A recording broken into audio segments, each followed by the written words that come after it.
Huge queues lined up at polling stations across Russia and beyond on March 17th, the last day of the so-called presidential election. People came by noon to take part in the large-scale action, Noon Against Putin. There are more young people in the queues than ever before.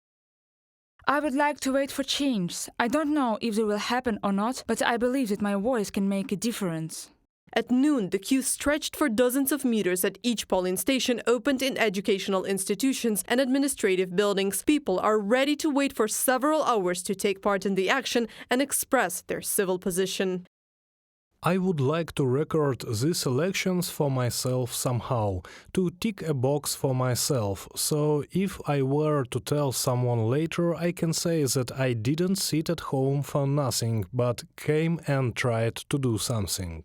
The action Noon Against Putin was initiated by Maxim Reznik, a deputy from St. Petersburg who was forced to leave Russia. Its goal is simply to come to the elections and vote against it in any possible way, vote for one of the alternative candidates or spoil the ballot paper, and thus show that there is another anti-Putin Russia.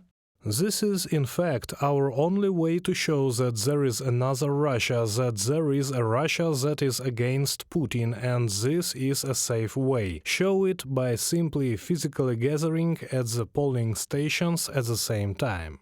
Many Russians sent photos of the ballot papers to special bots to count the votes. According to the publication We Can Explain, its journalists analyzed the published ballots and found that almost half of voters cast their vote for an alternative candidate, and the other half had simply spoiled the ballot papers. In them, they left appeals to Putin, anti-war slogans, and the names of opposition politicians.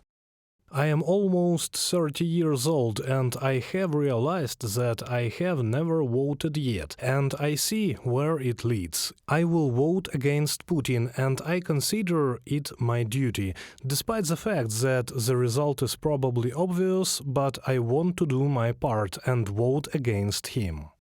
This is how Russians went to the polling stations not only throughout the Russian Federation, but also in other countries around the world. This is a queue of voters in Riga, this one is in London, and this is in Tokyo. The images of large queues outside Russian embassies are the same everywhere. In social networks, people reported that they spent 2 to 3 hours waiting, and in the afternoon there were even more people willing to vote everywhere.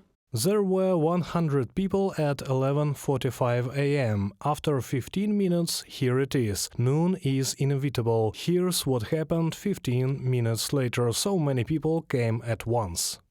On the eve of the so-called presidential election, the wives and mothers of the mobilized have started publishing suggestions in their Telegram channels on how to achieve change in the Russian Federation. They wrote on how to correctly spoil the ballot paper or for whom it will be better to vote according to the principle of smart voting in order to choose an alternative to the current president with the highest chances of winning. This protest by relatives of the mobilized man was the first such direct and open act since the start of the campaign for their men to return home. Reported by Anastasia Tarnavska, Natalia Husak, Volodymyr Shtengelov, UATV News.